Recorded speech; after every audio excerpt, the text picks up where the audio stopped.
John Hallett. 6 inches, 6 inches, John Hallett.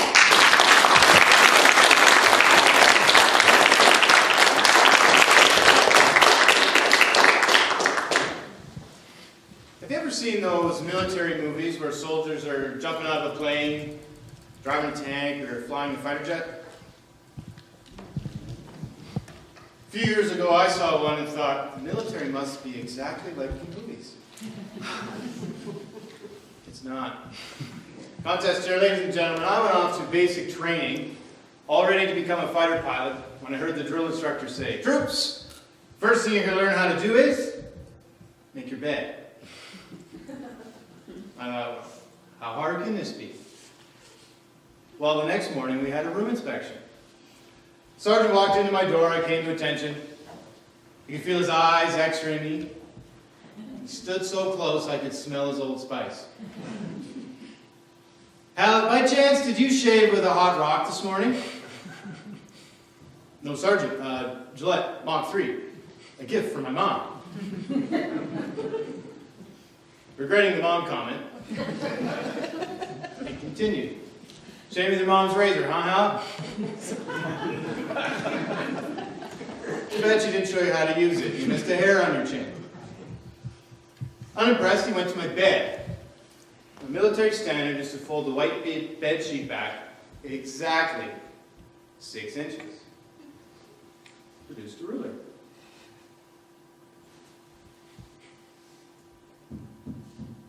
"Hallett, your bed sheet is folded over 5 7/8.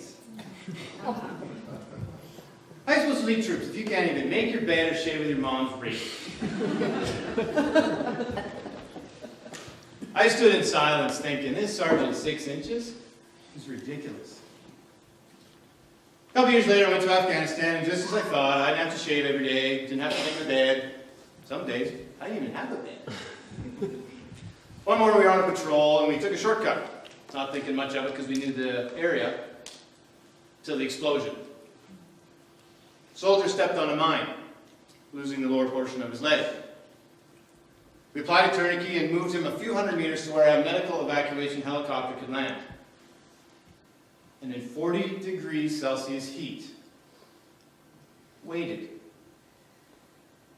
It seemed like hours, wondering, what has just happened?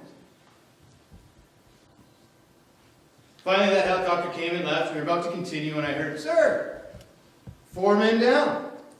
Heat casualties." They'd overexerted themselves moving that casualty from the mine strike to the helicopter landing zone.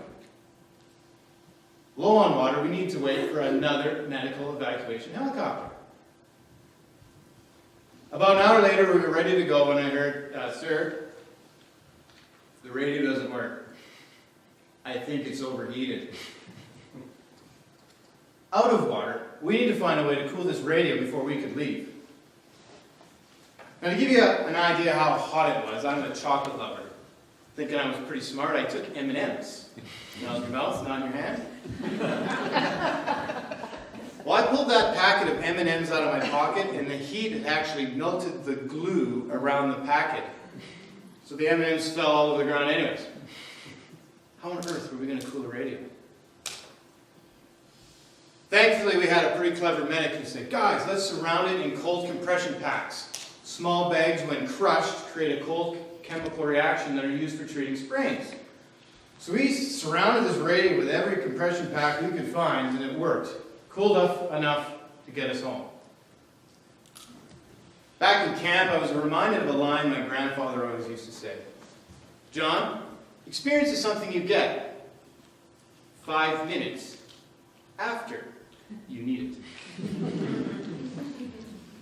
And we went over all the little details of that patrol and all the experiences, from how to carry chocolate, how to carry more water, how to cool a radio.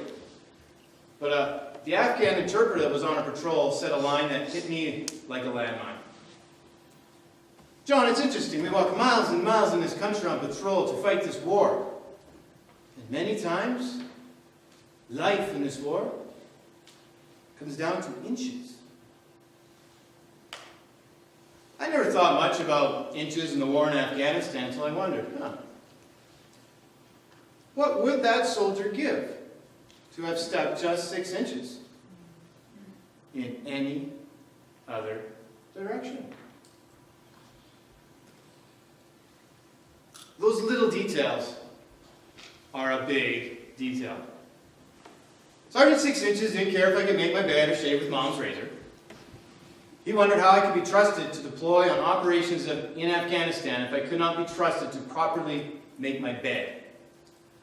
His inspection standard really was how you do one thing, generally how you do everything. And I apply that same inspection standard in my life. I would invest my money with a financial advisor who says, John, sorry, I am late. Didn't return any of your phone calls, and I do not know how your name got misspelled on all these forms as Johan. Likewise, I wouldn't buy a used car from a salesman who said, John, I know the exterior is dirty and the interior smells, but other than that, this car has been maintained meticulously. Nor would I follow a soldier in Afghanistan if he could not be trusted to make his bed or shave properly with his mom's razor. Those little details are a big detail.